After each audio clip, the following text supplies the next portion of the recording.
तो मैंने बोला था आपको एडियाबैटिक की कहानी करने को, राइट? एडियाबैटिक में मैंने आपको कुछ कुछ चीजें बताई थी कि कैसे करना है, क्या करना है। आते हैं एडियाबैटिक प्रोसेस को। आप मेरे को बताते रहोगे to be active। Adiabatic process का डेफिनेशन क्या था पहले तो बताओ, ये मैंने आपको बता दिया था।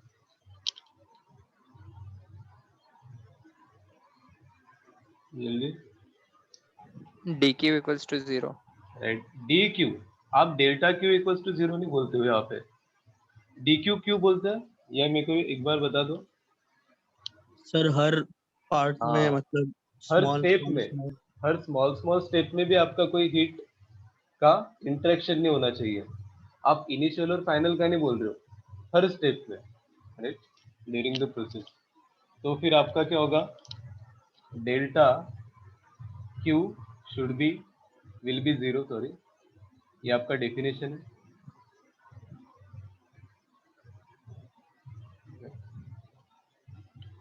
उसके बाद आपको पता है कि फर्स्ट लॉ क्या बोलता है हमारा, delta Q is equals to delta U plus W. तो अगर ये जीरो हो गया तो डेल्टा यू क्या आएगा आपका, माइनस डब्ल्यू।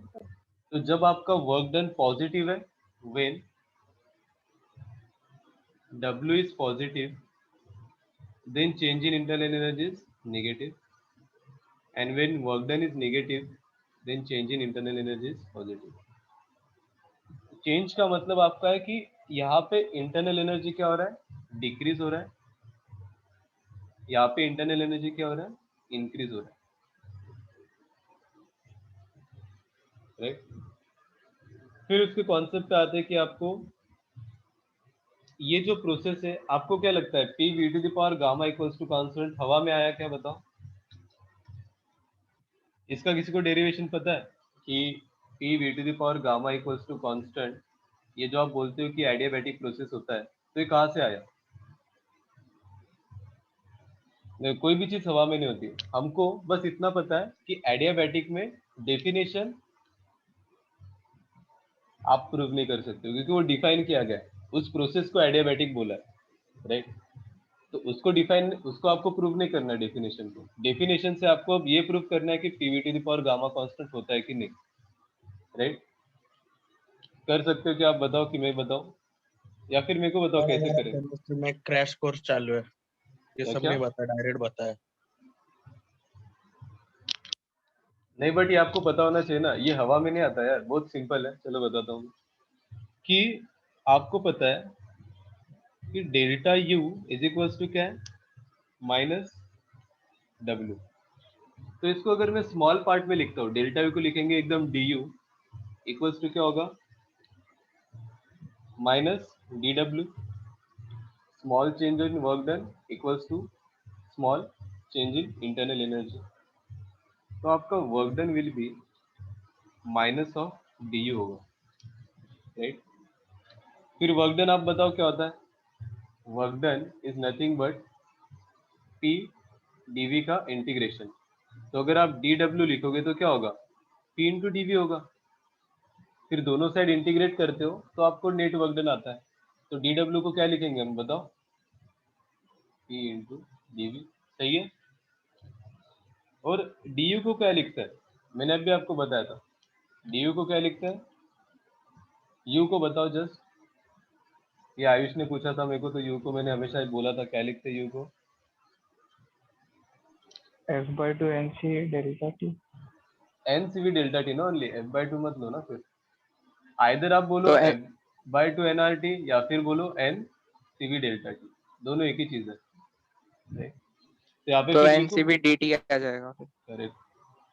तो यहाँ पे मैं लिखूंगा N C V T, right. तो ये क्या होगा, P into D V is equals to minus of N C V D T, ठीक है। इसके बाद क्या होगा, सीवी को सर क्या लिख सीवी सकते हैं को बताओ, गामा, इन गामा के terms of gamma, correct correct, सही जा रहे हो अभी, R upon gamma minus one ना। सही है, R upon gamma minus one. ये कोई बहुत ही मतलब खतरनाक डेरिवेशन भी नहीं है, इंटू डी टी, राइट? यहाँ तक कोई टेंशन है आपको? इसको आप ले लो इक्वेशन नंबर 1 चाहिए। फिर थोड़ा सा आगे, सर वो एन और सी वी तो कांस्टेंट ना, तो फिर अच्छा हाँ ठीक उसमें।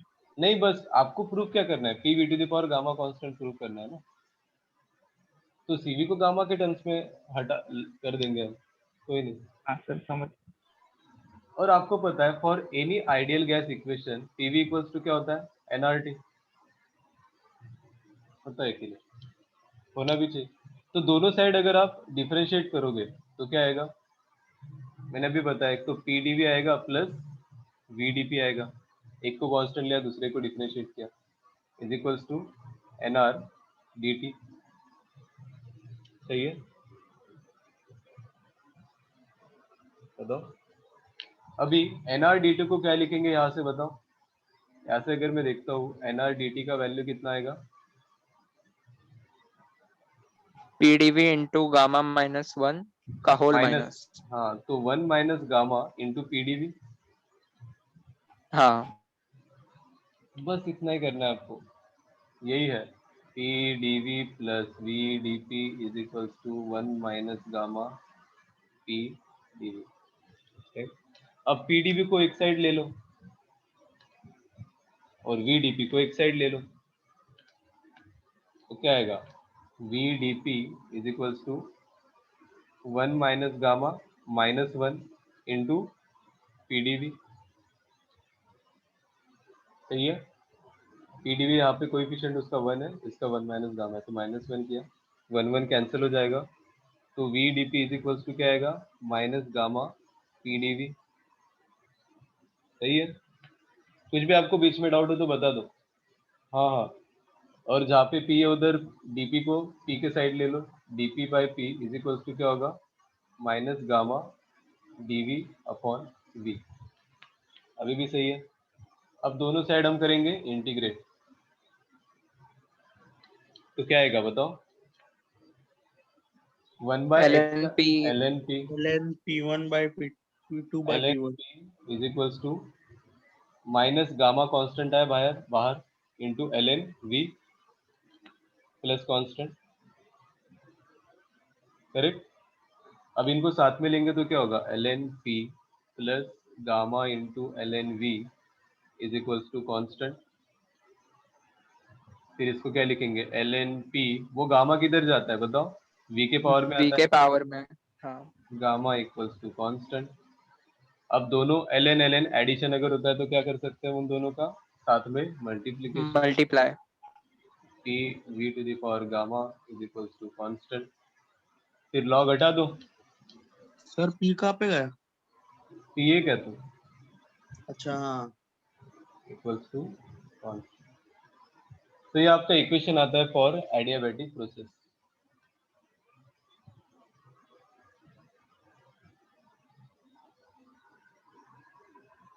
ठीक है, कुछ है क्या इसमें, मतलब समझने लायक तो है कि भाई कर सकते हो कि P क्या होता है, फिर inversely proportional to v to the power gamma. देख लो दो स्टेप में, एक तो आपको डेफिनेशन यूज करना है, राइट? डेफिनेशन से आपको एनआरडीटी का वैल्यू आता है, और दूसरा आपको क्या यूज करना है, आइडियल गैस इक्वेशन। हाँ तो कर लो, जल्दी जल्दी नोट कर लो।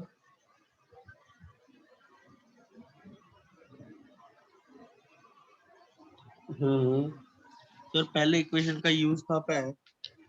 कौन सी इक्वेशन का? जो अपने इधर पहला इक्वेशन निकाला उसका यूज कहाँ पे किया? ये इक्वेशन का, नहीं नहीं, ये जहाँ पे अपने सर वो डेरिवेशन में पहले। डेरिवेशन में पहला वाला। एनआरडीटी का, अच्छा एनआरडीटी मैंने यहाँ पे डाला ना,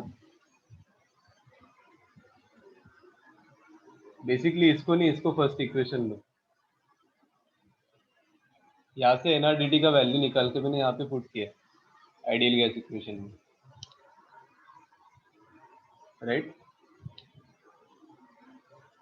समझ रहे हो? बताओ यहाँ पे n into R into D T क्या होगा, gamma -1 right left side shift हो जाएगा, तो minus of gamma -1 1 minus gamma into P D V था, फिर आइडियल गैस इक्वेशन में वही वैल्यू इधर पुट किया मैंने। सर आइडियल गैस इक्वेशन को पहले डिफरेंशिएट किया, हाँ अच्छा उसके बाद वो फर्स्ट वाला इक्वेशन पुट कर दिया, हाँ NRDT का। फिर से उसको इंटीग्रेट भी किया ना? बाद में इंटीग्रेट किया, पहले डीवी को अलग किया, देखो पी डीवी को अलग किया, डीपी को अलग किया, फिर पी के साथ डीपी के साथ पी का इंटीग्रेशन होना चाहिए, तो डीपी के साथ पी को लिया और डीवी के साथ वी को लिया, फिर इंटीग्रेट किया। हाँ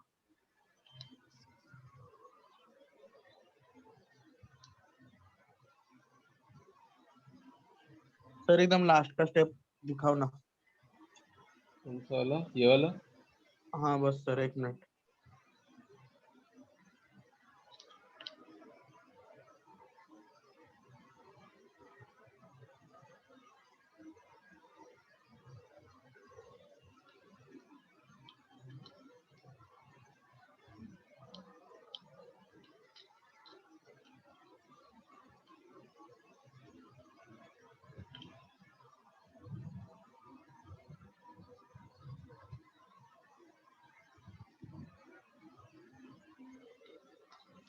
हो गया होगा, राइट?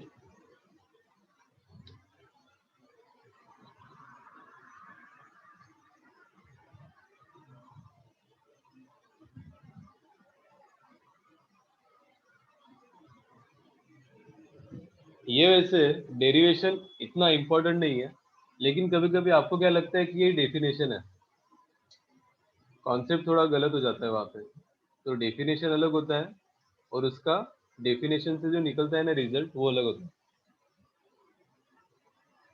राइट? देखो फिर उसके बाद आपको पता तो चल गया P V to the power gamma constant है, तो मेरे को अब इसका ग्राफ बनाना है। तो ग्राफ बनाना है तो मैं स्लोप निकालूंगा, राइट? तो डिफरेंशिएट करो फिर से, क्या आता है DP by DV. Y axis में मेरे को लेना है क्या, पी को, प्रेशर को, और एक्स एक्सिस में लेना है वॉल्यूम को।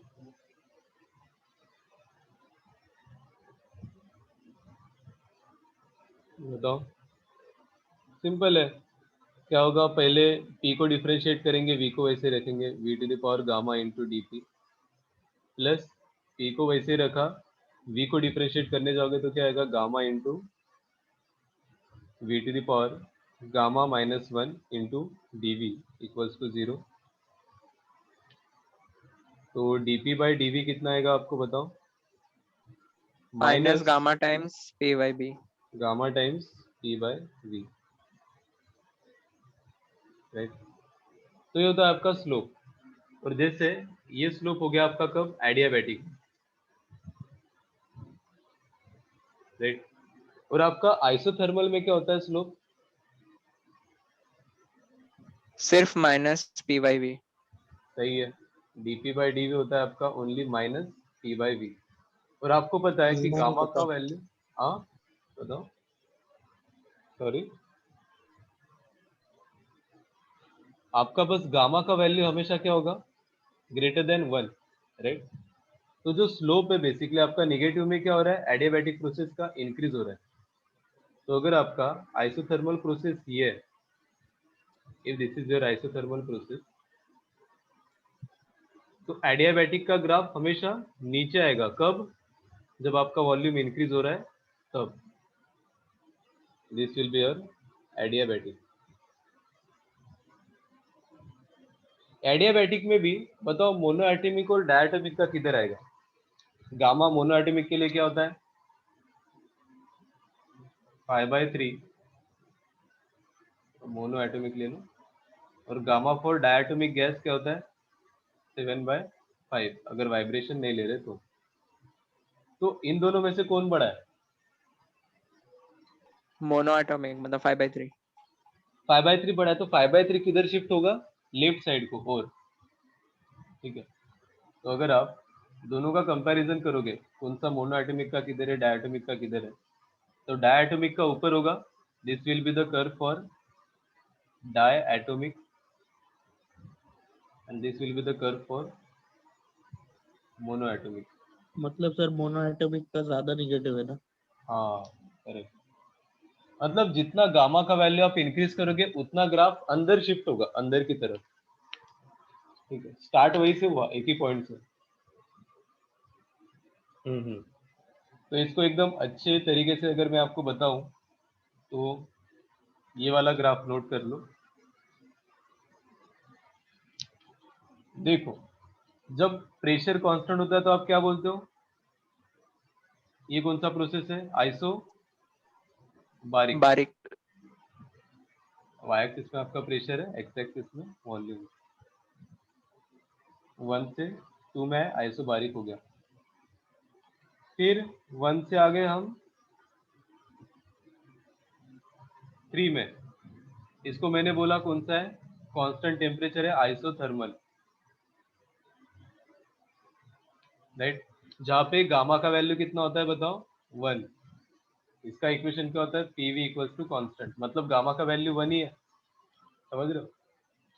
अब आप गामा का वैल्यू इंक्रीज कर रहे हो इस पॉइंट पे, 1 to 4 आ गए आप। यहाँ पे आपका कौन सा हो जाएगा? एडियाबैटिक, जहाँ पे गामा का वैल्यू क्या है? 1.3 ले लो सपोज। और इधर शिफ्ट हो जाएगा सेम एडियाबैटिक, जहाँ पे गामा का वैल्यू कितना है? 1.4। और अगर स्ट्रेट लाइन आता है तो क्या होगा बताओ? गामा विल बी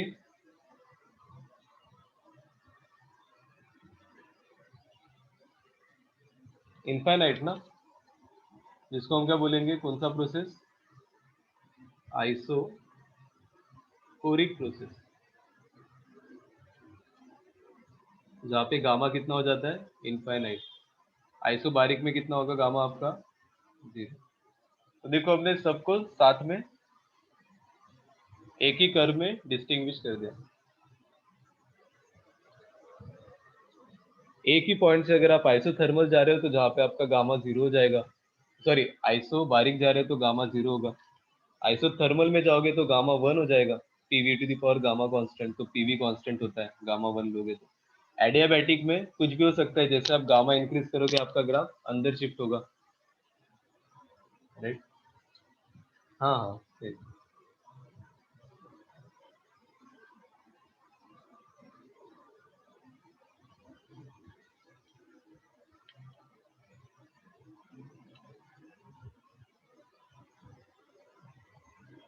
तो थोड़ा ऊपर स्क्रॉल कीजिए। थोड़ा ऊपर यहाँ पे, हाँ ठीक है। सर नीचे वाला।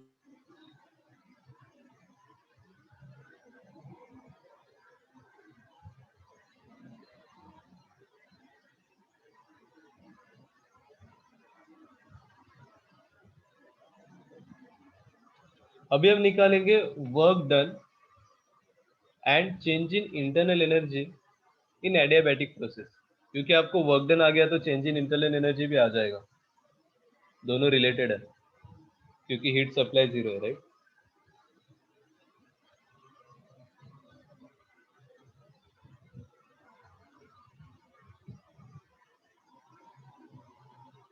क्या आप कर सकते हो? क्या बताओ? चेंज इन इंटरनल एनर्जी हो गया ये?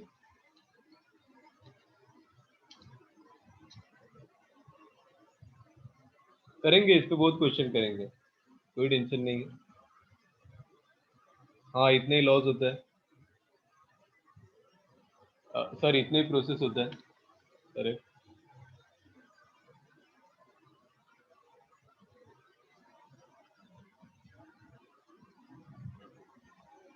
देखो इसका डेरिवेशन क्यों इंपॉर्टेंट है, मैं आपको बता दूं। वर्क डन और चेंज इन इंटरनल एनर्जी क्यों निकालना इंपॉर्टेंट है? क्योंकि आपको एग्जाम में कोई भी प्रोसेस दे सकते हो, जैसे अभी वो सलोनी ने क्वेश्चन पूछा था, P by V square is equals to constant. तो ये तो कोई प्रोसेस नहीं है, राइट, जो हमारे हमने पढ़ा है। जितना भी आप पढ़ोगे तो कोई अलग ही अपने हिसाब से प्रोसेस दे देंगे, P V to the power -4 equals to constant, right, या तो P square into V to the power 5 equal to constant, ये प्रोसेस है। तो फिर उस प्रोसेस में आप इंटरनल एनर्जी चेंज कैसे निकालोगे, वर्क डन कैसे निकालोगे, तो आपको पता होना चाहिए ना। इसलिए थोड़ा डेरिवेशन इंपॉर्टेंट होता है इसका, अदरवाइज तो निकालो फिर चेंज इन इंटरनल आइसोबारिक में गामा 0 क्यों है? आइसोबारिक में मेरे को बताओ इक्वेशन क्या होता है, P इक्वल्स टू कांस्टेंट, हाँ राइट। अब लिखोगे आप P v to the power gamma equals to constant, तो वहाँ पे गामा को क्या पुट करना पड़ेगा आपको, 0। तो बेसिकली मैं आपको बस बता रहा हूँ गामा का वैल्यू जैसे चेंज होता है ना, वैसे ग्राफ कैसे अंदर अंदर शिफ्ट हो रहा है। देखो जब गामा का वैल्यू 0 है तब स्ट्रेट लाइन है पैरेलल टू एक्स एक्सिस, जैसे आप गामा इंक्रीज करते जा रहे हो आपका ग्राफ नीचे नीचे शिफ्ट हो रहा है, और गामा इनफाइनाइट कर दिया तो पैरेलल टू वाई एक्सिस, मतलब वॉल्यूम कांस्टेंट, समझ रहे हो?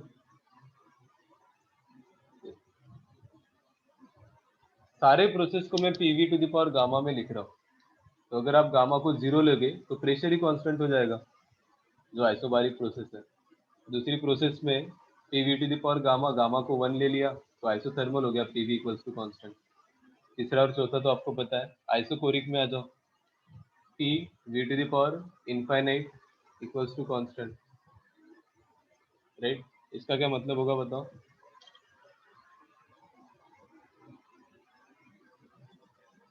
जल्दी जल्दी।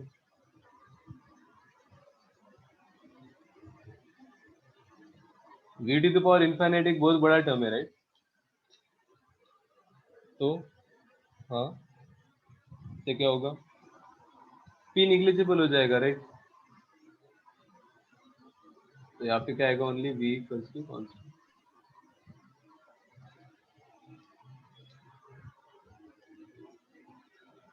ठीक है, निकालेंगे हम चेंज इन इंटरनल एनर्जी और एडियाबैटिक प्रोसेस।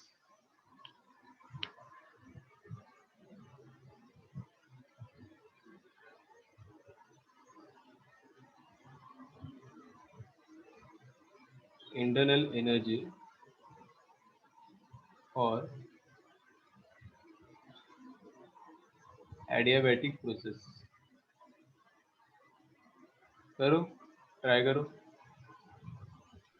सर इसके ऊपर हमने क्या लिखा था? इसके ऊपर, अच्छा ये टॉपिक के लिए कुछ नहीं लिखा था, बस एडियाबैटिक प्रोसेस लिखा था।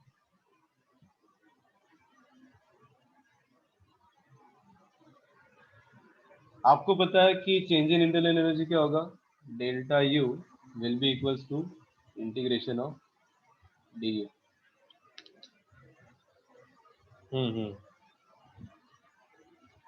डी यू क्या है, अभी मैंने बताया था ऊपर डेरिवेशन जब कर रहे थे, PV to the power gamma N N C V D T. D T. CV को क्या लिखेंगे, R by gamma -1। R by gamma -1। तो टेम्परेचर के रिस्पेक्ट डिफरेंशिएशन है, बाकी सब कांस्टेंट है, तो टेम्परेचर को लेंगे T1 से लेके T2 तक, तो क्या आएगा, एन आर बाय गामा -1, तो बाहर कांस्टेंट आ गया, इंटू T2 माइनस T1। ये हो गया आपका चेंज इन इंटरनल एनर्जी। इसको करेंगे हम स्टार, 2 स्टेप में हो गया, देखो क्या ही है। फिर हम आएंगे वर्क डन पे। वर्क डन बताओ क्या होता है, minus of change in internal energy. Minus nr. तो minus of n are gamma -1 T2 minus T1, तो आप इसको माइनस करने जाओगे ब्रैकेट में तो क्या हो जाएगा, T1 माइनस T2, तो N are gamma -1 into T1 minus T2। तो इसको थोड़ा और स्पेसिफाई फॉर्म में अगर आप लिखते हो, स्पेसिफिक फॉर्म में, तो क्या होगा, N R T1 minus N R T2 upon gamma -1। फिर आइडियल गैस इक्वेशन लगाओगे तो क्या होगा, पहले इसमें आएगा P1 V1 minus P2 V2। P2 V2 upon gamma -1. This will be a work done for adiabatic process.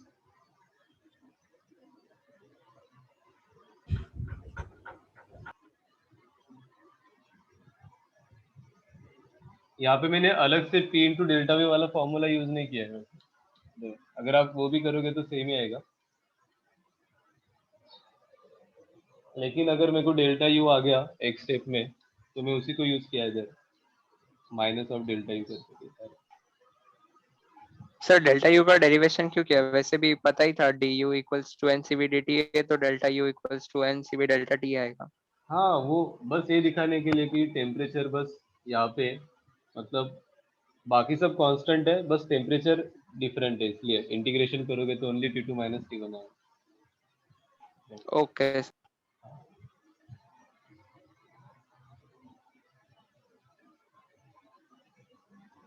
Temperature का variable नहीं बेसिकली वहाँ पे। ठीक है, वर्क सर डन इन। वो भी डेल्टा, हाँ हाँ हाँ, बोलो। सर डेल्टा टी होता है ना, और वो T2 माइनस T1 ही होता है। नहीं, मैं बोल रहा हूँ कभी कभी क्या होता है कि ये जो फंक्शन है ना डी यू, वो टेम्परेचर पे डिपेंड कर रहा है सपोज, राइट? यहाँ पे तो डी टी आ गया, टेम्परेचर डिफरेंस पे डिपेंड कर गया, लेकिन यहाँ पे कोई टेम्परेचर का टर्म होता तो यहाँ पे T²/2 ऐसे कुछ आ जाता ना। तो बस बताने हाँ। के लिए कि कोई ऐसा टर्म नहीं आ रहा है, इसलिए मैंने किया। अच्छा। ये बहुत स्पेसिफिक होता है, मतलब आप हमेशा ये नहीं बोल सकते कि डेल्टा यू आपका एन आर गामा -1 इन T2 माइनस T1 होगा। ये तो क्या होगा, इनिशियल और फाइनल का चेक कर रहे हैं। थ्रू आउट द प्रोसेस जब आप चेक करते हो स्मॉल स्मॉल स्टेप पे, तो आप डी यू ही निकालते हो ना पहले।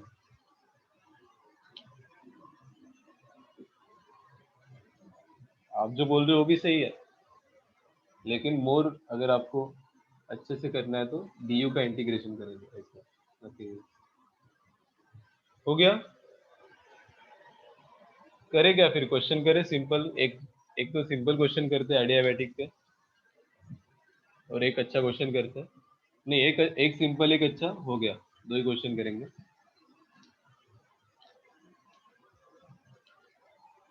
तो लिखो,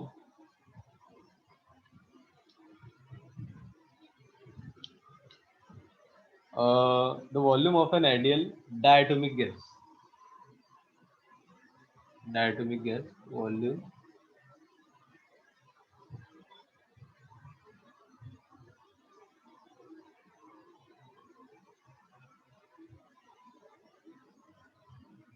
ideal diatomic gas with,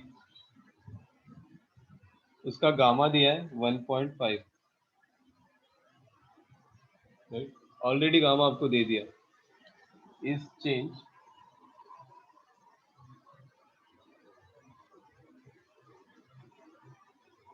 adiabatically from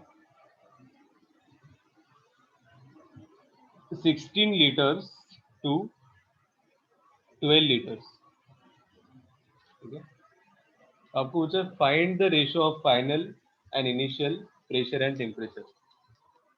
तो final pressure by initial pressure कितना होगा, और final temperature by initial temperature कितना। टेम्परेचर जब निकाल रहे हो इनिशियल और फाइनल का रेशियो, तो this should be in kelvin दोनों, और ये भी, ये तो आपको जिसको जिसको लेना है ले लो। जबकि उन्होंने दिया है इनिशियल वॉल्यूम है आपका 16 लीटर, फाइनल वॉल्यूम है आपका 12 लीटर। सिंपल है, बहुत सिंपल है। हाँ, एडियाबैटिक में क्या होता है आपको पता ही है, राइट? बताओ भाई। जहाँ तक बात है, थोड़ा कैलकुलेटर यूज कर लो अभी के लिए, टू द पावर 1.5 कैलकुलेट करने के लिए। ये होता है कि आपकी कैलकुलेटर में, बताओ अभी आप यूज करोगे ना, P V T the power gamma constant, तो चलो उसमें ही बता दो, मेरे को आंसर मत बताना, बस टर्म्स में बताओ कि इसके पावर में 1.5 आंसर है सर।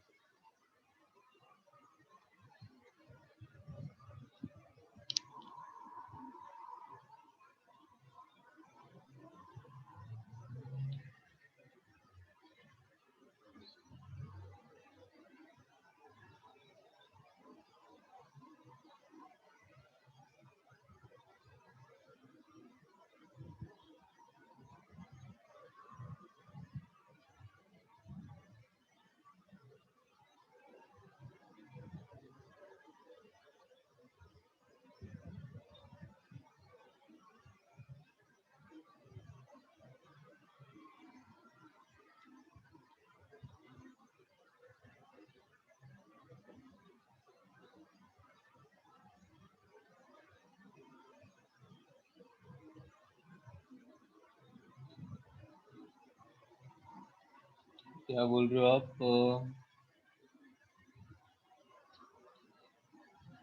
क्या आया है? किसी का नहीं आया? सर ओरली बोल दो, आंसर लिखने में बहुत हाँ टाइम हाँ, लगेगा। बोल दो बोल दो।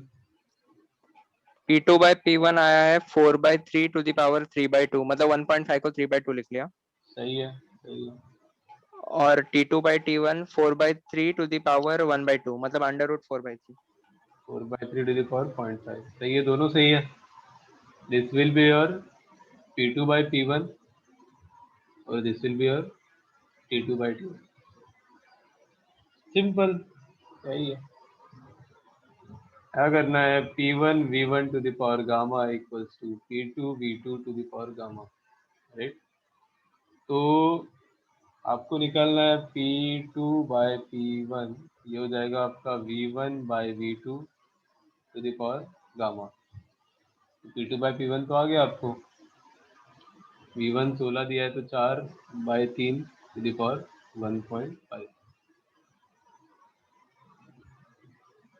राइट? अभी आपको पता था कि P V to the power gamma equals to constant होता है, तो P को क्या लिखेंगे हम बताओ in terms of temperature? PV equals to nRT होता है, तो हम P को लिख सकते हैं nRT/V, राइट? तो P को लिखेंगे nRT1 upon V1 into V1 to the power gamma is equals to nRT2 upon V2 into V2 to the power gamma. NR कटा, तो उसका और एक इक्वेशन क्या आता है एडियाबैटिक प्रोसेस का? T1 into V1 to the power gamma minus 1 is equals to T2 into V2 to the power gamma minus 1। तो आपको T2/T1 कितना आएगा? V1/V2 to the power gamma minus 1। यार T2/T1 हो जाएगा 4/3 टू द पावर 0.5, ठीक है? बताओ किसी को ये पावर वाला में डाउट होता हो, या फिर वो नहीं हो रहा है, कैसे हो रहा है, क्या हो रहा है, पता नहीं चलता। सर हाँ सर 4/3 रेस टू 3/2 है ना, तो उसको वैसे ही करना है ना कि पहले 4/3 का क्यूब फिर उसका स्क्वायर रूट। राइट राइट, सही बोल रहे हो। 4/3 टू द पावर 3/2 है, तो पहले उसका क्यूब कर दिया, क्या हो जाएगा? 64/27। 64/27। फिर इसका रूट करेंगे, सही है।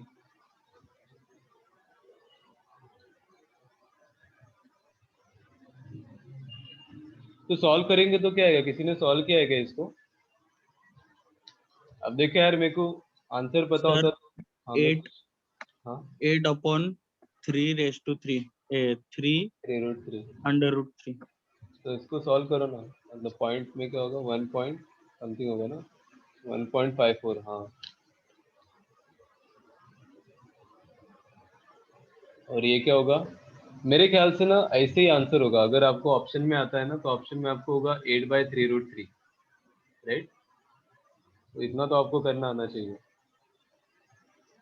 1.54 नहीं होगा ऑप्शन में, 8/3√3 होगा। इसका क्या होगा? सिंपल 2/√3। इसको सॉल्व करोगे तो ये आएगा 1 पॉइंट समथिंग। हाँ, एक सेकेंड, 2/1.73, राइट?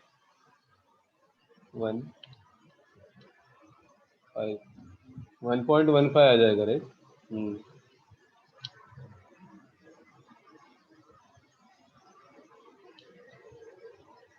देख लो, इजी वाला क्वेश्चन हो गया।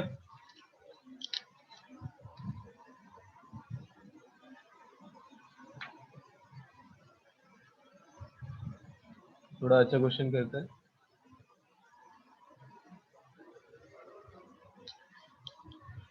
देखो, हमने किसी भी प्रोसेस पे ऐसे क्वेश्चन नहीं किया, सारे प्रोसेस का वर्क डन निकाला है, चेंज इन इंटरनल एनर्जी निकाला। तो जब दो प्रोसेस को मिक्स कर देंगे, मतलब पहले एडियाबैटिक फिर आइसोथर्मल, या फिर पहले आइसोथर्मल फिर एडियाबैटिक, साइक्लिक प्रोसेस भी ले सकते हैं, राइट? ये क्वेश्चन क्या है? 1 मोल of a gas is isothermally expanded at temperature 27 degrees Celsius. At 27 degrees Celsius till the volume is doubled.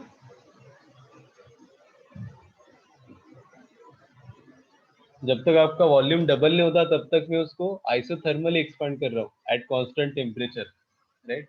Then पहले आपने वॉल्यूम को डबल किया, then it is adiabatically compress to is original volume. फिर से आपने उसको ओरिजिनल वॉल्यूम पे ला दिया, compress to its original volume.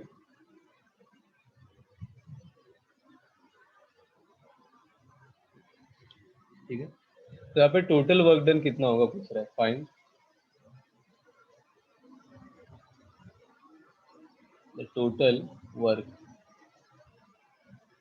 Done. दोनों प्रोसेस में तो ऐड करना पड़ेगा इसका और इसका. करो, ट्राई करो. अब एक में वॉल्यूम आपका एक्सपांड हो रहा है तो पॉजिटिव वर्क होगा, दूसरी प्रोसेस में वॉल्यूम क्या हो रहा है, डिक्रीज हो रहा है, तो नेगेटिव वर्क डन होगा. दोनों को ऐड करो तो आपको नेट वर्क डन आएगा. सिंपल है. हाँ, तो इसमें बस आपको पता होना चाहिए कि दोनों प्रोसेस में क्या क्या वर्क डन होता है, राइट. हाँ हाँ.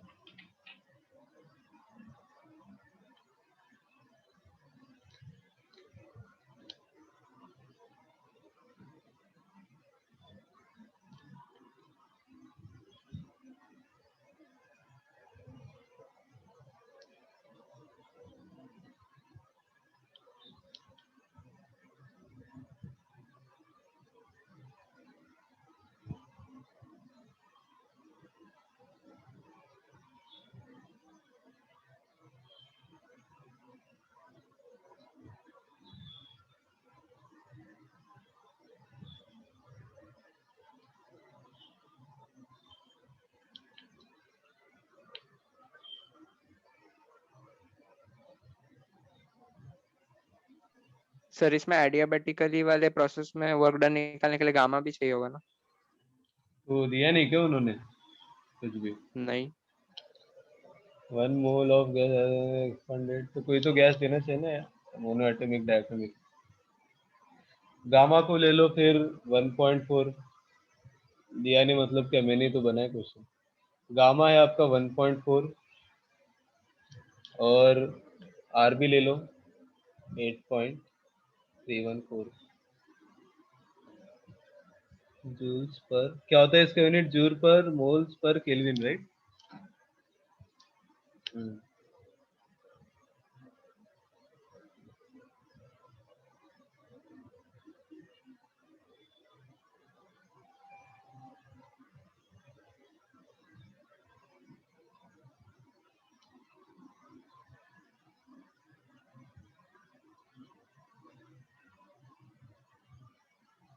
और आपको दूं कुछ, Ln2 का भी वैल्यू दे देता हूं मैं, उसमें यूज होगा. Ln2 का वैल्यू होता है आपका 0.693.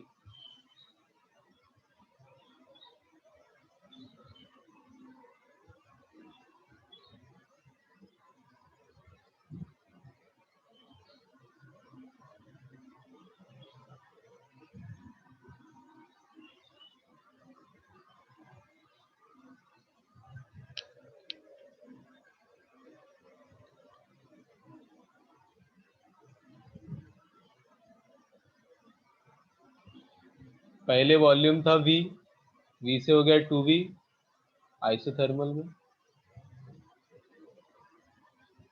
फिर 2V से फिर से हो गया V लेकिन adiabatic.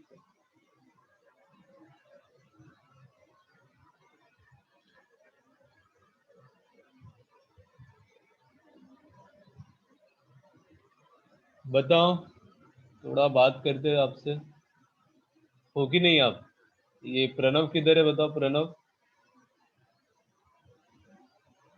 Hello hello hello Pranav.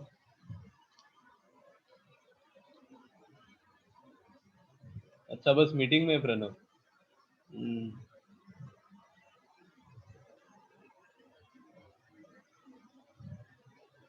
Pranav is not responding. Varun, Varun किधर है?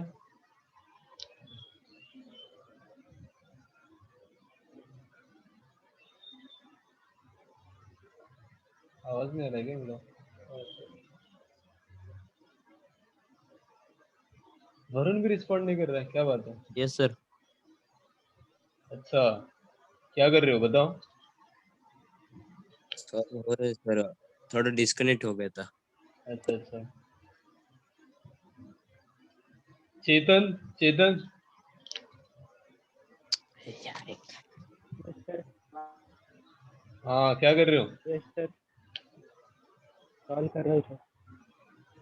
क्या करो करो।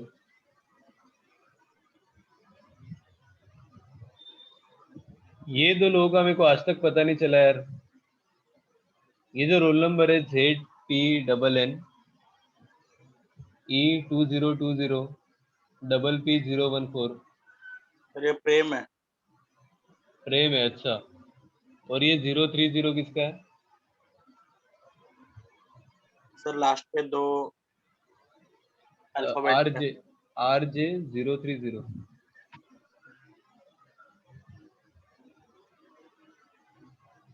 अच्छा राज, ओके ओके। ऐसा है क्या? My God. VM मतलब वेदांत मात्रे। सर वेदांत आर जे कैसे होगा? आर पी आर एम होगा ना? RM है, हाँ हाँ। ओके।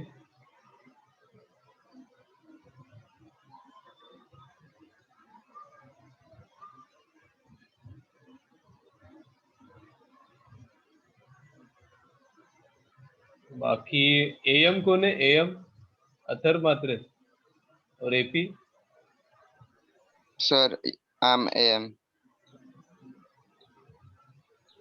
सर, पर मेरा नाम तो लिखा है मैंने। अच्छा, अमित हो आप? ओ, AP अमित है, हाँ?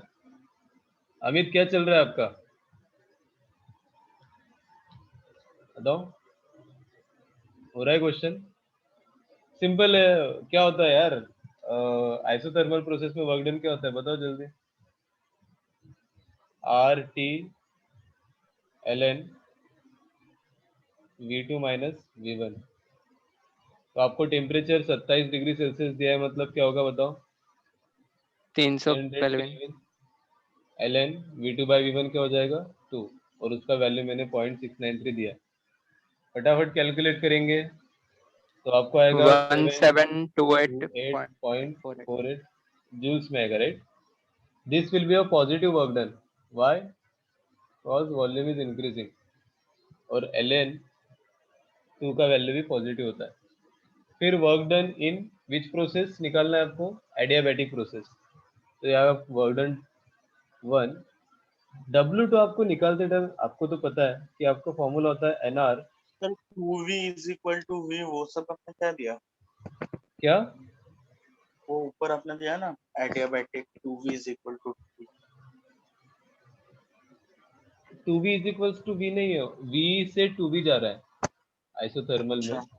और 2V से V आ रहा है, डबल हो गया ना पहले, फिर ओरिजिनल वॉल्यूम पे वापस आ गया बाय एडियाबैटिक प्रोसेस। हाँ हाँ सर, thank you। तो एडियाबैटिक में तो वर्क डन ही होता है अपना NR T2 minus T1 minus T2 by something like. तो आपको T1 वाला टेम्परेचर पता है कितना है? 300। तो T2 निकाल सकते हो क्या आप?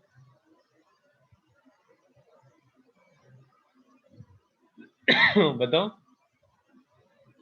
हाँ, T1 V1 to the power gamma minus 1 equals to T2 to V2 to the power gamma minus 262.72 सही है। चैतन्य आप होना, ये चेतन, सॉरी, सही है आपका। तो T1 आपको पता है, तो पहले तो T2 निकालो। using this formula T1 V1 to the power gamma minus 1 equals to T2 V2 to the power gamma minus 1, right? अभी आपका V1 हो जाएगा 2V, V2 हो जाएगा V, और उसके पावर में कितना आएगा 0.4 आएगा, राइट? तो 2 टू द पावर 0.4 कितना होता है, जो भी होता है, तो यहाँ से आपको T2 आ जाएगा, करेक्ट? और फिर इसको यहाँ पे पुट करेंगे तो W2 आ जाएगा। तो T1 आपका 300, वॉल्यूम आपका 2V to the power 1.4 minus 1, T2 आपको कैलकुलेट करना है V to the power 1.4 minus 1, तो T2 will be 300 into 2 to the power 0.4। कितना आता है ये? कोई बता सकता है? सर 600 होगा ना, वो दोनों तो कट हो जाएंगे। V टू दी, ओ अरे माय नहीं, गॉड, क्या कैलकुलेशन कर रहे हो आयुष? हाँ ना नहीं, हाँ समझा। आ गए आप अपने ओरिजिनल पे। यहाँ पे 2v का v के साथ वो होगा ना, डिवीजन होगा, और उसके पावर में वही रहेगा 1.4 हाँ माइनस हाँ, वी कट हो जाएगा बस। तो ये कैलकुलेट कर सकते हो क्या आप? कैलकुलेटर है किसी के पास? सो चेतन आपने कैसे निकाला? 395.85 आया। Okay okay, 395.85 85 kelvin. T2 आ गया, फिर W2 will be number of moles, एक बोला है मैंने, R का वैल्यू 8.314, गामा माइनस 1.4 हो जाएगा। T1 आपका कितना है? 300 माइनस 395.85, तो देखो निगेटिव आ रहा है, और मैंने आपको बोला था निगेटिव आना भी चाहिए उधर। कितना आ रहा है? माइनस, देखो मैं इसका कैलकुलेशन करता हूँ, 1992.24 joules. Okay, this will be W2।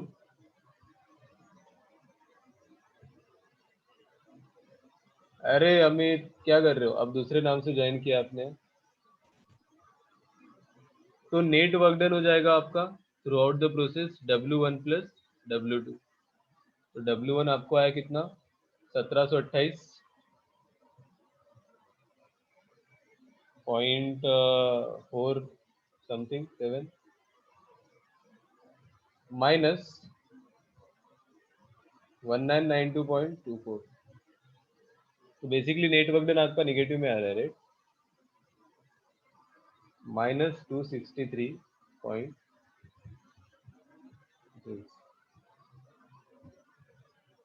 Hello hello, अरे पूर्वा क्या हो रहा है बताओ? वरुण, पूर्वा क्या हो रहा है? आप अभी भी मतलब नहीं चल रहा है क्या? और कौन? अब चल रहा है? हेलो हेलो हेलो, हाँ चल रहा है सर। ठीक है। तो this will be on net work done, right? दोनों का बस आपको ऐड करना है यहाँ पे, सिंपल। एक लास्ट क्वेश्चन करते हैं, फिर हम आगे बढ़ेंगे।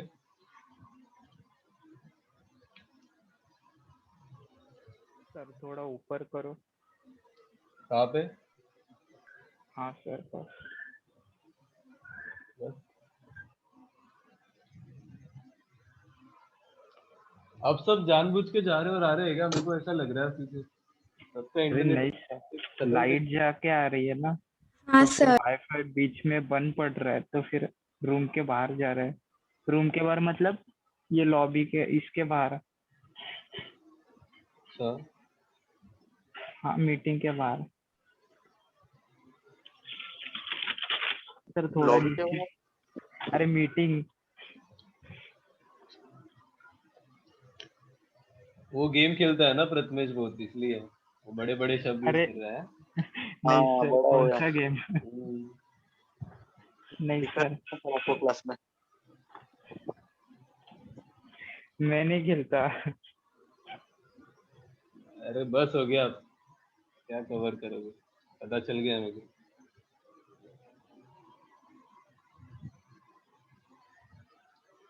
नेक्स्ट क्वेश्चन देखो, an ideal gas at 75 centimetre mercury pressure आपको पता है ना?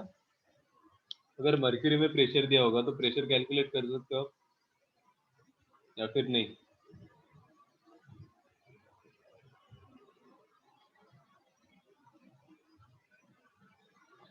थोड़ा सा अलग क्वेश्चन है लेकिन हो जाएगा वो भी।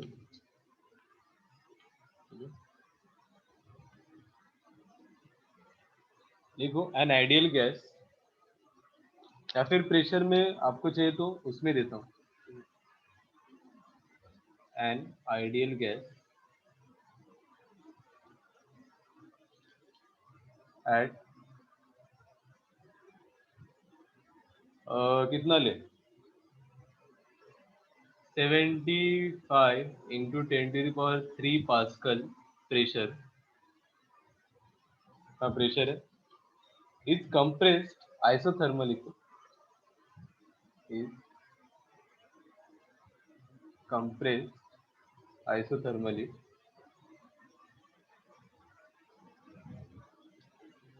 until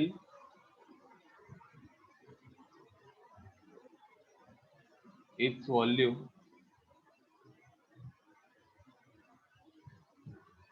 is reduced to 3/4 of its original volume.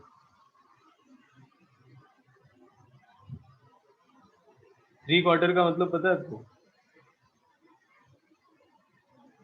3/4 ना? हाँ हाँ, of its original volume.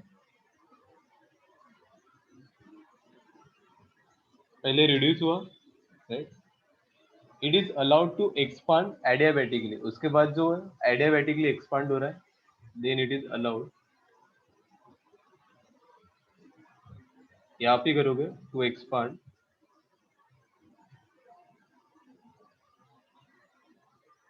Adiabatically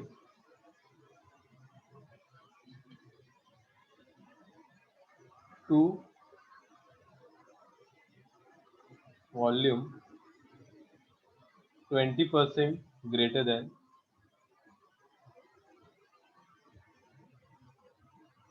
its original volume.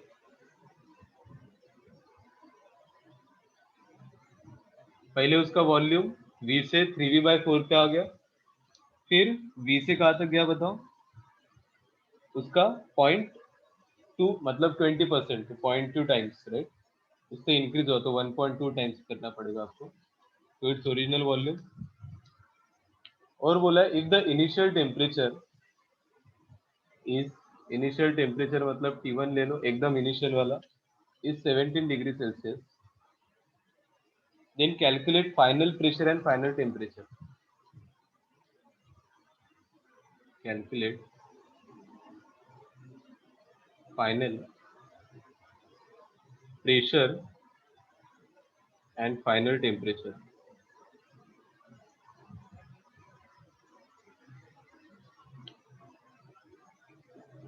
हाँ वही करना है।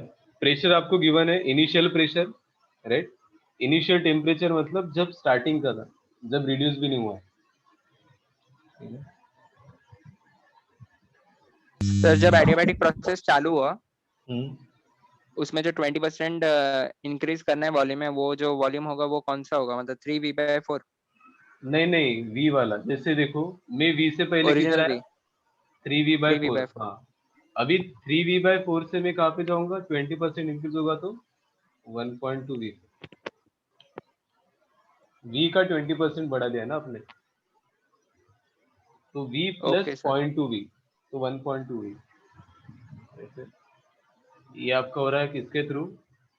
आइसोथर्मली।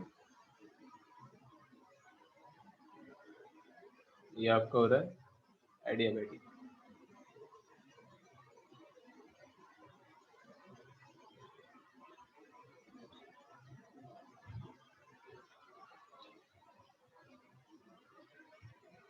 इतना लास्ट क्वेश्चन करेंगे हम, और आपको एक नई चीज बताता हूँ मैं अभी, इंटरेस्टिंग।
और सर गामा?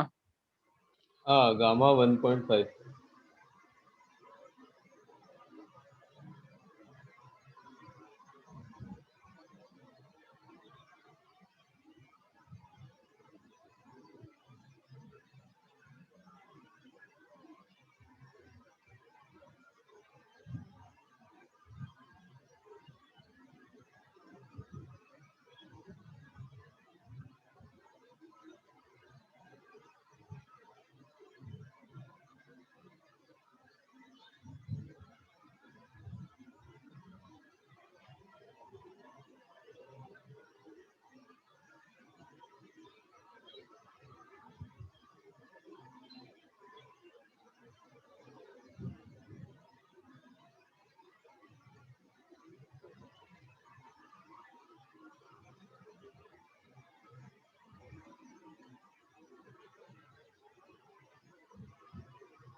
कितना आया देखो, बताओ। सबसे पहले आप आइसोथर्मली क्या कर रहे हो, उसको कंप्रेस कर रहे हो। तो बताओ प्रेशर क्या होगा उसका, इंक्रीज होगा कि डिक्रीज होगा? सपोज उसका प्रेशर है P1 और वॉल्यूम है V is equals to, increase होगा। हाँ, P2 इंटू वॉल्यूम क्या है अभी 3V/4, आइसोथर्मल के लिए हमने यूज किया। तो आपका P2 will be 4/3 P1, right, और उसने 75 बोला है, तो आपको P2 आएगा 4/3 इंटू 75 इंटू 10⁻³ पास्कल, तो 100 हो गया इंटू 10⁻³ पास्कल। इतना प्रेशर अभी है आपके पास। उसके बाद आप एक्सपांड कर रहे हो एडियाबैटिकली, ठीक है, तो इतना P2 आपके पास है। V कितना है 3V/4, और अभी आप आइसो आइडियाबैटिकली एक्सपांड कर रहे हो तो प्रेशर P3 हो जाएगा। वॉल्यूम दिया उन्होंने 1.2 V। तो इसके लिए क्या इक्वेशन लिखेंगे बताओ? P3 कैलकुलेट करना है मेरे को फाइनल प्रेशर, तो P2 into 3V/4 to the power gamma is equals to P3 into 1.2 V to the power gamma. तो P3 will be P2 into 3 divided by 4 into 1.2 to the power 1.5, और P2 आपका है 10⁵, और ये कितना आ रहा है बताओ? 3/2 करोगे तो इसको क्यूब करके, वो किया क्या किसी ने कैलकुलेट किया धन में, कितना आ रहा है?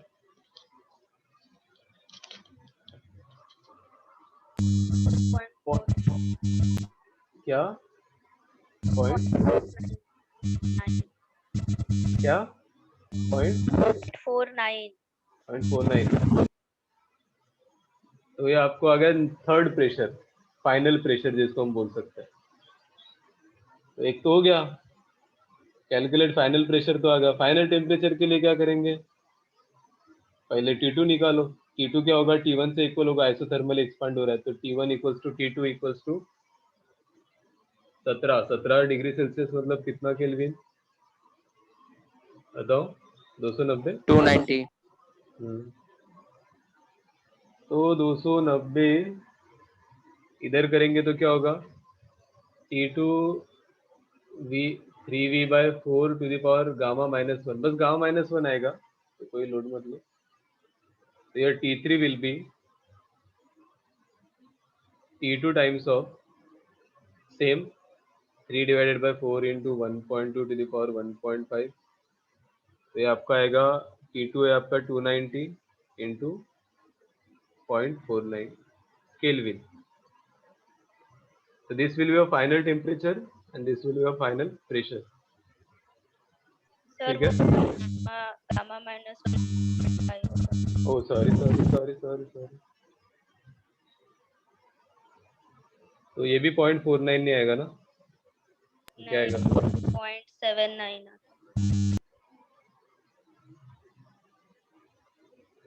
अरे श्रेया, आपका ये आवाज ऐसे क्यों आता है एकदम डरावना? अब मत बताओ, आप मैसेज में बता दो पहले ही. इसको हो रहा है बात. कोई नहीं. T3 आ गया देखो, और P3 आ गया, final pressure and final temperature.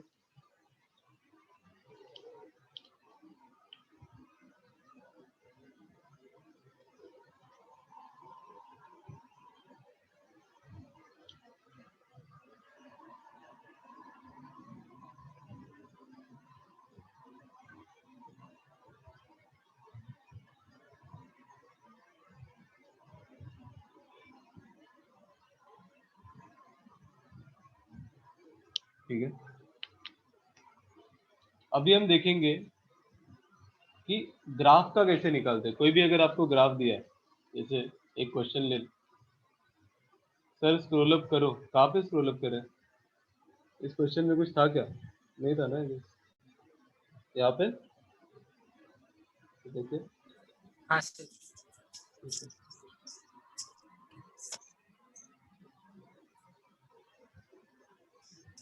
देखो, जब ग्राफ का रिस्पेक्ट कुछ आता है, जैसे साइकिल आया, साइकिल नहीं भी है, वो हम बाद में देख लेंगे. लेकिन जब ग्राफ के रिस्पेक्ट आपको क्वेश्चन आएंगे तो क्या करना है? मोस्ट प्रोबेबली प्रेशर और वॉल्यूम का ग्राफ होता है, और आप इसको कन्वर्ट भी कर सकते हो किसी और ग्राफ में, कोई टेंशन नहीं है. जैसे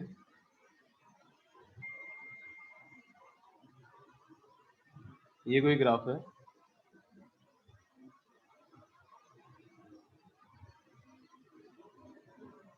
राइट. 1 2 3 4 and then again 1. ये क्या है? साइकिल है. साइकिल दिख रहा है ये, राइट. ये जो पहला प्रोसेस है वो कौन सा है? Constant pressure, isobaric. दूसरा प्रोसेस उन्होंने दिया है कि ये आइसो मतलब एडियाबैटिक ले लो, एडियाबैटिक, जिसमें गामा का वैल्यू है 1.4. इसको हम सॉल्व नहीं करेंगे, लेकिन मैं आपको बताता हूँ कैसे करते हैं इस टाइप के क्वेश्चन, जब आपको वर्क डन पूछा होगा तो. फिर ये जो तीसरा प्रोसेस है कौन सा है? देख के लग रहा है आइसोकोरिक है, वॉल्यूम कांस्टेंट है. और चौथा उन्होंने दिया है कि ये आइसोथर्मल है. तो इसमें नेट वर्क डन आपको निकालना है तो क्या करना पड़ेगा? सबका वर्क डन निकालना पड़ेगा. इस प्रोसेस का प्लस इसका प्लस इसका प्लस इसका, तो इसका तो 0 ही है, 3 to 4, राइट. तो तीनों का निकालोगे और नेट ऐड करोगे, जिसमें दो प्रोसेस का पॉजिटिव आएगा, 1 to 2 एंड 2 to 3, क्योंकि वॉल्यूम इंक्रीज हो रहा है. लेकिन 4 to 1 आपका वर्क डन नेगेटिव आएगा, क्योंकि वॉल्यूम डिक्रीज हो रहा है. तो नेट वर्क डन निकालने के लिए सबका निकालेंगे, लेकिन सबका निकालते टाइम आपको ना एक ही चीज गिवन है. जैसे यहाँ पे गामा का वैल्यू गिवन है, यहाँ पे आइसोथर्मल गिवन है, और यहाँ पे उन्होंने बोला है कि फर्स्ट वाले पॉइंट पे प्रेशर है P1 और वॉल्यूम है V1. ठीक है.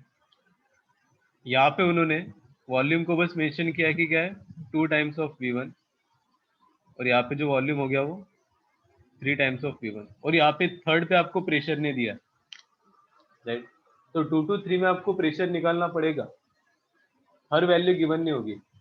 जैसे फिर 4 पे आपको वॉल्यूम पता है तो वहां पे भी प्रेशर गिवन नहीं है. ठीक है. तो कर लोगे क्या आप बताओ एक बार? Net work done in this process, बस आपको ग्राफ दिया और नेट वर्क डन कैलकुलेट करना है, मतलब एरिया दिया वाला. तो आप एरिया तो डायरेक्ट वो ट्रायंगल और वो करके तो कर ही नहीं पाओगे. आपको प्रॉपर एडियाबैटिक प्रोसेस का वर्क डन पता होना चाहिए, आइसोथर्मल का वर्क डन पता होना चाहिए. राइट, तभी होगा वो। तो net work done will B work done in process 1 to 2 plus work done in process 2 to 3 plus 3 to 4 plus 4 to 1। तो इसमें सबसे पहले आपको सबका प्रेशर, वॉल्यूम और टेम्परेचर निकालना पड़ेगा अगर फॉर्मूला में आ रहा है तो। इसका वर्क डन तो 0 है क्योंकि वॉल्यूम कांस्टेंट है, बाकी सबका। इसका क्या होगा, पॉजिटिव, पॉजिटिव इसका होगा ये, ठीक है।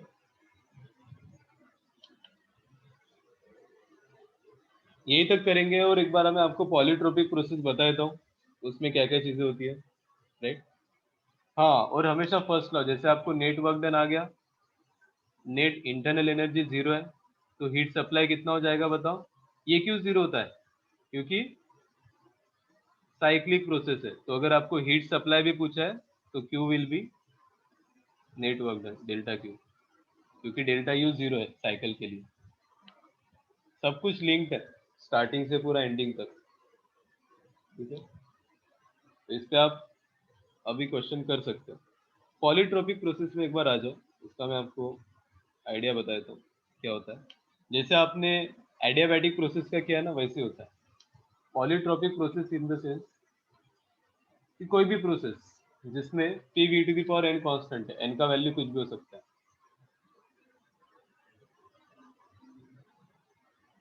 पॉलीट्रोपिक प्रोसेस, पॉलीट्रोपिक प्रोसेस में डेल्टा Q 0 नहीं है।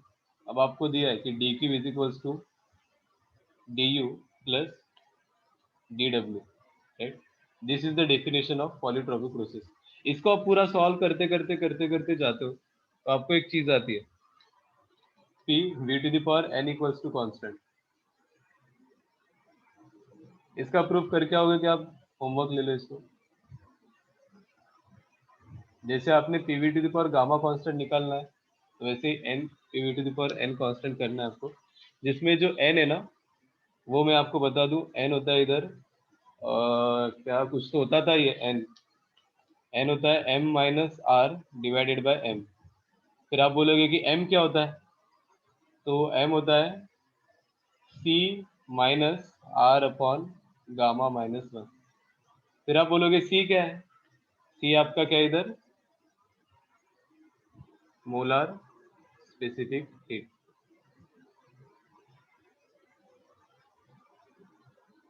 ठीक है। इसको आपको प्रूव करके आना है। Pv⁴n कांस्टेंट कैसे आता है चाहिए मेरे को नेक्स्ट क्लास में, ये डेफिनेशन है, उससे निकालना है। फिर एक बार आपको ये कांस्टेंट आ गया तो फिर बताओ वर्क डन कितना होगा पॉलीट्रोपिक प्रोसेस में, जल्दी जल्दी। अरे कितना होगा, जैसे Pv⁴ gamma equals to constant में वर्क डन क्या होता है, P1v1 minus P2v2 bye gamma minus 1। तो यहाँ पे क्या होगा, P1v1 minus P2v2 bye n minus 1। इसको नोट कर लो, मोस्ट प्रोबेबली इस पे क्वेश्चन आते नहीं है, लेकिन फिर भी याद रहना चाहिए कि कोई भी अगर प्रोसेस है तो उसको हम बोलते हैं पॉलीट्रोपिक प्रोसेस। इसमें n का वैल्यू कुछ भी हो सकता है, कुछ भी, ठीक है।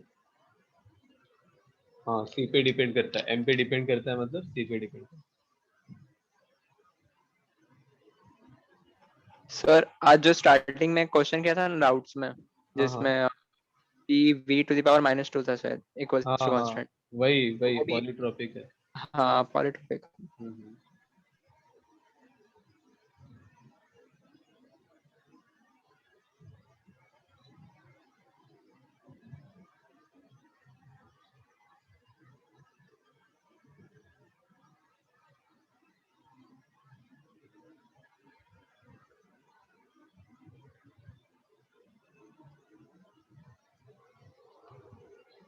हाँ, सी मोलार स्पेसिफिक हीट है, यहाँ पे ना कांस्टेंट वॉल्यूम है ना कांस्टेंट प्रेशर है, सी है बस, क्यू के लिए यूज होगा वहाँ पे। यहाँ पे कोई प्रोसेस को मेंशन नहीं किया है कि कांस्टेंट प्रेशर है कि कांस्टेंट वॉल्यूम है। हम्म। तो क्यू के इस फॉर्म में आएगा वो सी, जब आप क्यू को लिखोगे आगे चल के।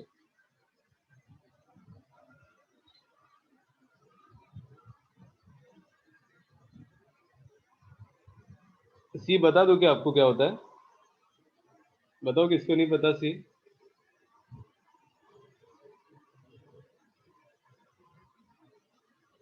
सी किसको नहीं पता? देखो सी आपका होता है, सी इज नथिंग बट, अगर वहां पे आप अच्छे से पुट करोगे तो R upon gamma minus one plus R upon N minus one.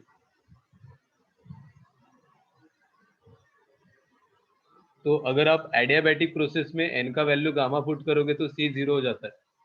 तो सी जीरो हो गया तो हीट जीरो हो जाएगा, delta Q.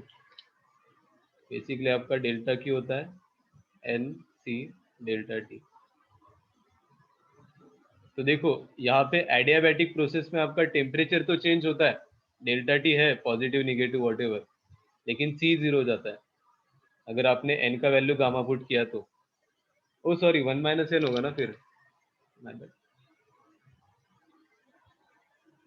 Gamma minus one plus one minus N. तो हमेशा सी का वैल्यू जीरो होता है क्या? नहीं, ओनली इन एडियाबैटिक प्रोसेस। तो इसको आप नीचे कर सकते हो। और एडियाबैटिक ये कुछ छोटी छोटी चीजें कभी क्वेश्चन में यूज हो जाती है। Process n equals to gamma होता है, therefore c equals to zero, therefore delta q equals to zero.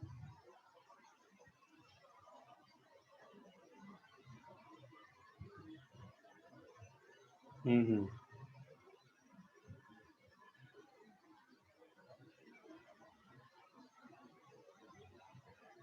बाकी तो मेरे को लगता है आप सारे क्वेश्चन कर ही लोगे।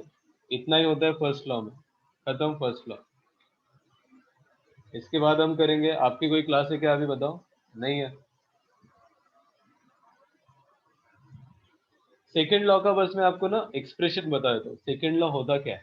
सेकेंड लॉ रियलिटी से कुछ तो मतलब ये जो है ना आइडियल है बस। फर्स्ट लॉ बोलता है कि एनर्जी कहीं पे वेस्ट ही नहीं हो रही है, सारा का सारा वर्क डन में जा रहा है, इंटरनल एनर्जी में जा।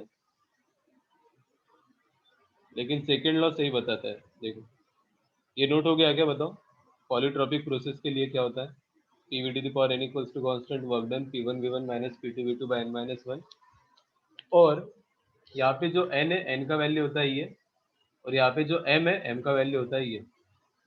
सी आपका मोलर स्पेसिफिक हीट होता है। For any polytropic process the value of C is R by gamma minus one plus R by one minus N. तो अगर आप एडियाबैटिक के लिए डाल दोगे तो एन क्या हो जाता है आपका? Gamma, right. और एन को अगर गामा डालोगे तो सी जीरो आएगा, डेल्टा क्यू जीरो आएगा। आओ सेकेंड लॉ ऑफ थर्मोडायनेमिक्स। तो लोगों को डिफाइन करना आया ही नहीं सेकेंड लॉ, तीन चार लोगों ने डिफाइन किया सेकेंड लॉ को। देखो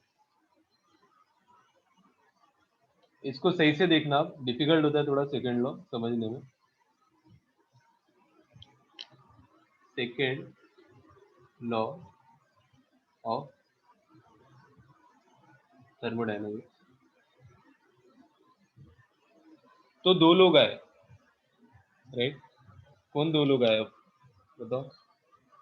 आपने केमिस्ट्री में पढ़ा होगा, तो इसकी डेफिनेशन क्या लगा आपको, क्या होता है सेकेंड लॉ ऑफ थर्मोडायनेमिक्स का डेफिनेशन? जैसे फर्स्ट लॉ में क्या होता है, energy neither be created nor be destroyed, तो एनर्जी कंजर्व हो गया, करेक्ट। हीट आपका किस में कन्वर्ट हो गया? वर्क डन में और चेंज इन इंटरनल एनर्जी। तो ये क्या बोलता है? दो लोगों ने दो स्टेटमेंट दिए यहाँ पे, इसलिए मैं पूछ रहा हूँ सेकेंड लॉ के लिए।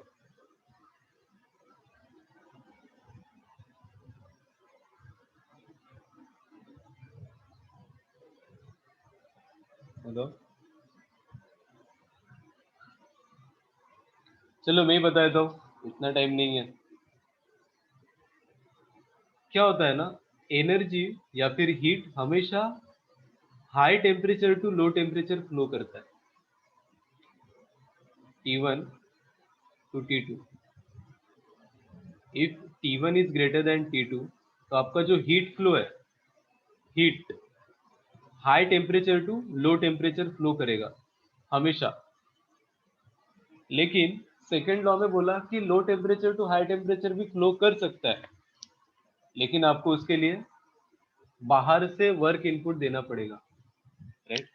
तो एक स्टेटमेंट सेकेंड लॉ का ही आया कि हीट इज ऑलवेज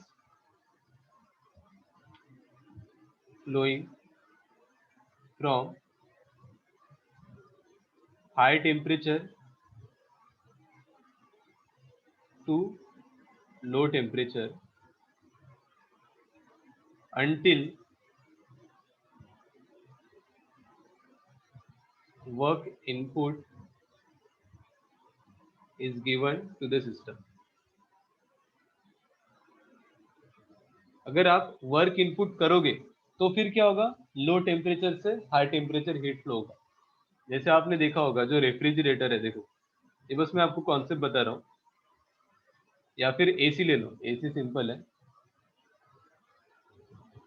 एसी आपके पास, राइट। अब एसी क्या करता है, आपको लगता है कि एसी ठंडा कर रहा है, लेकिन बेसिकली क्या कर रहा है, एसी जो रूम का टेम्परेचर है T1 और सराउंडिंग का टेम्परेचर है T2, तो ऑफकोर्स सराउंडिंग का टेम्परेचर ज्यादा है, राइट। बाहर गर्मी ज्यादा है, सराउंडिंग का temperature is greater then room का टेम्परेचर। तो अभी होता क्या है कि हीट का फ्लो हमें पता है कि high temperature to low temperature करता है, तो T2 से T1 होना चाहिए था, लेकिन हम क्या करते हैं, एसी को इलेक्ट्रिक वर्क सप्लाई देते हैं, इनपुट बाहर से हमने इलेक्ट्रिक सप्लाई दिया, सो दैट लो टेम्परेचर से भी हाई टेम्परेचर में हीट फ्लो हो रहा है। देखो अंदर से बाहर हीट जा रहा है, तो अंदर से हीट जितना बाहर जाएगा उतना ही T1 मतलब आपका रूम का टेम्परेचर और क्या होगा, डिक्रीज होगा, और बाहर का टेम्परेचर और इंक्रीज होगा। देखो तो बेसिकली ये क्या करता है, आपके जो रूम का हीट है, रूम का जो टेम्परेचर है उसको कम करने के लिए रूम से बाहर हीट फ्लो करता है। तो आपने देखा होगा जो एसी का फैन होता है उसमें से हमेशा गर्म हवा निकलती है, मतलब बहुत ज्यादा हीट बाहर निकलती है। तो बेसिकली अंदर से हीट बाहर जा रहा है, low temperature to high temperature, लेकिन कब होगा वो, जब आप सप्लाई दोगे वर्क इनपुट। सही बोला है। लेकिन हीट का जो नॉर्मल बिहेवियर है नेचुरल, वो क्या होता है, high temperature to low temperature flow करता है heat until work input is given to the system, जब तक आप बाहर से वर्क डन नहीं करते सिस्टम। तो अगर मैं बाहर से वर्क करूंगा तो फिर लो टेम्परेचर से हाई टेम्परेचर में उसको फोर्स करता हूँ हीट को फ्लो करने के लिए, तो फिर क्या होता है, रूम का टेम्परेचर और डिक्रीज होता है, ठीक है। तो एसी जो है वो सेकेंड लॉ का एप्लीकेशन है अपने। दूसरा होता है हीट इंजन। इंजन गाड़ी वाड़ी चलाते हो आप, राइट। तो इसमें मैं वर्क इनपुट नहीं दे रहा हूँ, क्या कर रहा हूं मैं, वर्क आउटपुट ले रहा हूं। तो देखो ये आपका टेम्परेचर है T1, ये आपका टेम्परेचर है T2। ये T1 जो है ये आपका किसका टेम्परेचर है बताओ, इंजन का टेम्परेचर है। इंजन बहुत गर्म होता है आपको अगर पता हो तो, राइट। अब ये इंजन से हीट किधर जाता है, सराउंडिंग में। ये क्या है आपका सराउंडिंग इन द केस कि जो आपका बाहर का एयर है, एयर या फिर नॉर्मल एटमॉस्फेयर, और यहाँ से आपको कुछ वर्क आउटपुट मिलता है। इसका क्या मतलब है, यहाँ पे मैं क्या दे रहा हूँ, वर्क इनपुट दे रहा हूँ, और यहाँ पे आपको वर्क आउटपुट मिल रहा है। इसका मतलब है कि हाई टेम्परेचर से आपने Q1 हीट लिया, लो टेम्परेचर में आपने Q2 हीट छोड़ दिया, मतलब आप जो क्या बोलते हो, साइलेंसर से जो हीट छोड़ते हो बाहर, तो हीट आपने छोड़ा सराउंडिंग में जिसका टेम्परेचर कम है। फ्लो ऑफ हीट क्या हो रहा है, high temperature to low temperature ही हो रहा है नॉर्मली। लेकिन यहाँ पे आपका शाफ्ट है, शाफ्ट मतलब शाफ्ट को जो आपके व्हील्स लगे हुए जो रोटेट करेंगे मतलब किस में कन्वर्ट हो रहा है, वो वर्क में कन्वर्ट हो रहा है। कौन सा, मैकेनिकल वर्क। तो ऐसा बोलते हैं कि जितना आप हीट सप्लाई करते हो Q1, वो सारा का सारा वर्क आउटपुट में जाएगा या कभी नहीं जाएगा। This will be your second definition for second law of thermodynamics. तो जितना आप हीट देते हो, जैसे इंजन से मेरा Q1 हीट आया तो सारा का सारा आउटपुट वर्क में चला जाएगा क्या? अगर सारा का सारा वर्क में चला जाता है तो यहाँ पे एफिशिएंसी आपका 100% हो जाएगा। लेकिन सेकेंड लॉ बोलता है कभी भी आपका 100% एफिशिएंसी हो ही नहीं सकता, जो कि रियल है। क्योंकि क्या हो रहा है, आपका हीट सराउंडिंग में वेस्ट हो रहा है कुछ Q2। तो अगर आपको फॉर्मूला लिखना हो तो क्या हो जाएगा, Q1 minus Q2 will be your work output, जो भी आपका आउटपुट वर्क मिल रहा है मैकेनिकल, और इफिशिएंसी होगा आपका work output divided by heat input Q1। तो this will B Q1 minus Q2 upon Q1। तो इसको आप सॉल्व करते हो पूरा कार्नोट साइकिल के भी केस में, कार्नोट आपको मैक्सिमम इफिशिएंसी देता है, तब आपको आता है 33%। इससे ज्यादा आपका एफिशिएंसी है ही नहीं इंजिन का, using second law of thermodynamics. और रियल लाइफ में भी 33% से ज्यादा होता नहीं है। फिर आप कोई भी गाड़ी ले लो, कितना भी अच्छा इंजन क्यों ना हो उसका। तो देखो यहाँ पे हो क्या रहा है, सेकेंड लॉ मेरे को बोलता है आप जितना हीट दोगे उतना सारा का सारा वर्क में कन्वर्ट नहीं होगा, क्योंकि कुछ तो हीट सराउंडिंग में चला जाएगा, राइट। तो सराउंडिंग में जा रहा है तो एफिशिएंसी ऑलवेज लेस देन 100%। ठीक है, बाकी हम नेक्स्ट क्लास में देखेंगे पूरा प्रॉपर एक्सप्लेनेशन। हाँ, ये थोड़ा इंटरेस्टिंग है सेकेंड लॉ, लेकिन अगर आपको नहीं समझ रहा है तो बताओ। हाँ, एक बार मैं रेफ्रिजरेटर का बता दूं क्या डायग्राम, 2 मिनट में बता दूं। देखो रेफ्रिजरेटर का बस मैंने ऐसे बताया, हीट इंजन के जैसे अगर मैं रेफ्रिजरेटर का बताऊं, चाहे तो मैं नेक्स्ट क्लास में फिर से बताऊंगा इसको, और एसी का। तो देखो अब लो टेम्परेचर, नीचे वाला टेम्परेचर क्या है आपका, लो, और लो टेम्परेचर से हीट फ्लो हो रहा है, कहाँ पे जा रहा है, हाई टेम्परेचर पे। कब जा रहा है, जब आप बाहर से उसको वर्क देते हो, इनपुट इलेक्ट्रिकल वर्क। तो ये क्या है आपका लो टेम्परेचर, मतलब क्या है बताओ, रूम जो कि ठंडा है, एसी, राइट। ये रूम है आपका लो टेम्परेचर पे।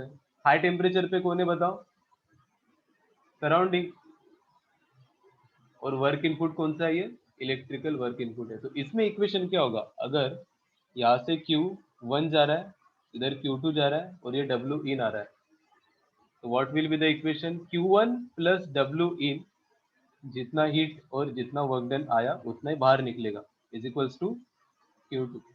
सही लिख रहा हूँ क्या मैं, बताओ सही है। जैसे हीट इंजन में मैंने क्या लिखा था, कितना आ रहा है इसके अंदर, ओनली Q1 आ रहा है, कितना बाहर निकल रहा है, W प्लस Q2। तो Q1 minus Q2 equals to W लिखा था मैंने, तो ये भी सही है और ये भी सही है। फिर इसमें इफिशिएंसी नहीं होती है, जैसे कोएफिशिएंट ऑफ परफॉर्मेंस होता है रेफ्रिजरेटर में। तो आप जब गाड़ी खरीदते हो तो आप क्या देखते हो बताओ, सीसी देखते हो, राइट। सीसी मतलब क्या होता है, 150 सीसी होता है, 100 सीसी। ओके ओके ठीक है, नेक्स्ट क्लास में करते हैं इसको। कौन सी क्लास है आपका अभी बताओ। मैथ्स। ओके ओके, चलो चलो नेक्स्ट क्लास में करेंगे।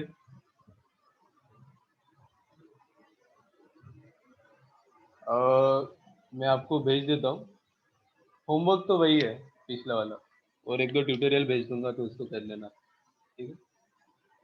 Bye bye, thank you. ये मीटिंग बाय एंड सर। करूँ या फिर लीव करूँ बताओ, इसी मीटिंग पे होगा ना। सर अभी तो कोई नहीं है, अगर आपने लीव किया तो। चलो एंड कर देता हूँ मैं, है ना। Thank you, bye bye. करते हैं नेक्स्ट क्लास में, इसको डिस्कस करेंगे। आप भी थोड़ा देख के आ जाओ इधर उधर क्या होता है इंजन वगैरह, मजा आएगा।